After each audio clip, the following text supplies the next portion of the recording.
Hey guys, we're in the last message of the series that we've called Source Code.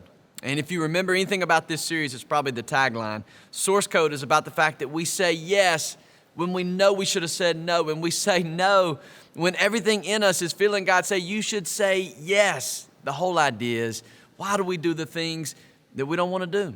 Listen, I want to encourage you. You're not the only one that struggles with that. We struggle with that. You struggle with that. And I'm going to tell you, Paul struggled with it. We're going to see a passage today. It's in Romans. And I want you to see the way that Paul describes the code, the sinful nature in us. Listen to this. Romans 7, verses 15 through 20. It says, I don't understand what I do. For what I want to do, I do not do. But what I hate, I do. For I know that good itself does not dwell in me. That is, in my sinful nature. For I have the desire to do what is good, but I cannot carry it out. Boy, don't you understand that? Man, I get that. I connect with that. And I want to talk about today, how do we stop doing the things we wish we didn't do? I mean, what's the secret? How do we stop doing the things, the sinful nature? How do we put a stop to that and begin to do the things that we want to do? The first thing is this. You acknowledge that God can't heal what you won't confess. I love this about Paul. It's just a refreshing passage because he's honest. I mean, Paul is so transparent.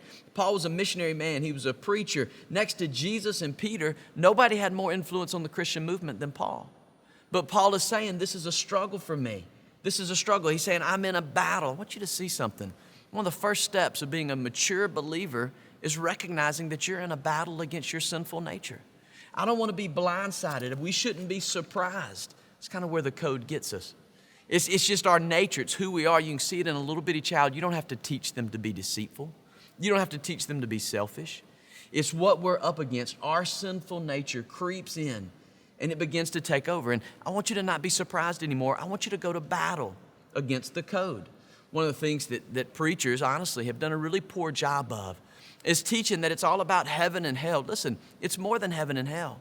It's a battle that we can win daily when we plug into the strength and the power and the provision that Jesus answers.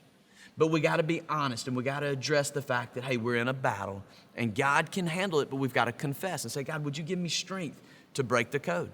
Number two, if you want to stop doing the things you wish you wouldn't do, would you invite Jesus into your space? I love this about Paul. We see it with Paul. You can read it in Acts 9 and he's riding and literally God knocks him off his horse. I mean, it's a moment of illumination where he does business with God. God reveals himself to him and he has an encounter with God. And no longer was it a story about accusing this or that. No, it was a real encounter with Jesus. It's not your mom's faith. It's not your husband's faith. It's not your children's faith. It's not showing up and going to church. It's an encounter. It's a moment where you and Jesus, your paths cross and you begin a real walk with him. We've got to invite Jesus into that space. Some of you are going, listen, I've said yes when I should have said no, and I've said no when I should have said yes too many times, and I don't have much hope left for me. Listen, that's not the gospel. I want you to hear this. Listen, when you invite Jesus into your space, it's not about what you've done, what you've said yes or no to. It's about the fact that Jesus stood on the cross. And when Jesus died, he said, it's finished. The idea that you could be hopeless, the idea that you've done too many things wrong, that he doesn't care, that he can't help, that's a lie. That's from the enemy. The enemy is the accuser. The enemy is the father of lies. The enemy is our hope stealer. But Jesus says, when you invite him into that space, I'm going to breathe hope into this. I'm going to breathe life into this. I'm going to redeem some of your pain. And he can do that. I want to shift gears just for a minute because I want to go from this code series and these ideas to three just really practical areas that I want to see you find some victory where you can break the code. And if you can do this, if we can invite God into this strength, if we can be honest with him, if we can take on these three areas, then I think we're going to begin to see some fruit. The first is your thoughts. I want you to shock your thoughts, to begin to change your thoughts. The code, the system, man, our thoughts, it begins down a negative path. And if we don't change that, then it's hard to change directions. Listen, when it comes to your thoughts, you're not going to believe this. Your thoughts, you have over 500 thoughts in a day. Proverbs says this about those thoughts. Whoever has no rule over his own spirit is like a city broken down without walls. Listen, if you don't have something that's guarding your thoughts, and there's 500 a day, typical thought lasts about 14 seconds, you'll be in some real trouble.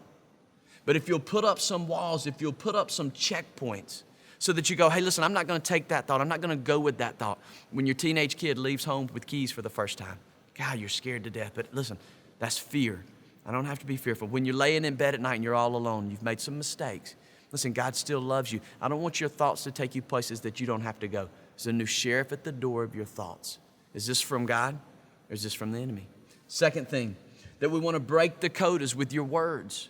Listen, guys, when it comes to our words, we're either breathing life or we're breathing death. 16,000 words you speak. Words are powerful. God chose words to speak the world into existence. He could have sneezed. He could have thought it. He could have pointed it.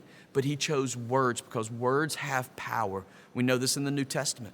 Jesus healed people just through his words. Your words have power. The words that you use, the names that you give things are powerful, but words are like toothpaste. When that toothpaste comes out, you can't get it back in.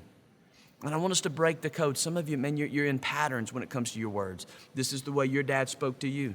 This is the way your dad spoke to his wife. It's generational. This is the way your boss spoke to you, so now you speak the way to your employees. So I want you to break some of those patterns, some of those words, because words are powerful. And many of you, you need to fire yourself because you've been speaking words to yourself and to others that aren't breathing life. Proverbs 18:21 says, the tongue has the power of both life and death. Proverbs 13:3 says, he who guards his lips guards his life. Finally, the third area that we want to break the code is with our habits. I love this. We want to halter our habits. You know this about a horse, right? When you jump on a horse goes. It goes the same way it always goes. It'll take you to the barn. It'll take you to water. But there's an idea of haltering the horse. It's when you put the halter on that horse and then you begin to lead him. Act like I know a lot about horses. I don't, but I know this fact. If I've got that horse and I begin to put the halter on and I lead him in a direction, then it's going to be different than where he always goes. I want you to halter your habits. Habits are so powerful. Duke University did a study. It said that 40% of your time you're running on autopilot. 40% of what you do is just because of the habits that you've set. Now I want you to think about some of your habits. Listen, much of what you do isn't about choices you make. It's about habits that you have set. And many of you, you're like Paul. You've changed your life radically. You've been baptized. You've joined a group. Man, you've given your life to Christ, but it's your habits that keep taking you back to where your life used to be. Maybe you're still saying yes when you know you want to say no. No, you're saying no, and you know you want to be saying yes. Part of this is to change your habits, change your words, and change your thoughts. Now, I want to give you one last thought. And I want you to think about this because a thought can typically last 14 seconds. I love what growing up, I remember going to school and I was going to Hattiesburg High and I used to listen on the radio to Paul Harvey. You remember him? Paul Harvey had a tagline and he said, now you know the rest of the story. Listen, with Source Code, here's the deal. All of us know we've said yes, but we should have said no. This isn't 4 weeks about sin. Listen, the rest of the story starts in Romans 7. The rest of the story is Romans 8. Romans 8:1 says, therefore there is now, you ready? No. There is no condemnation for those who are in Christ Jesus. I don't know what lies you've bought into. I'm always going to be single. I'm divorced and now I'm wounded. I've made mistakes with my money I'm never going to recover. Man, I've said yes when I should have said no, and man, it's over. No, those are lies. Listen, you cannot be a believer and be hopeless. Jesus conquered death. He conquered your sin. It's never too late to be who you might have been in Christ. You guys talk about this with your group. Thank you for being in a group. Man, thanks for being a part of Venture.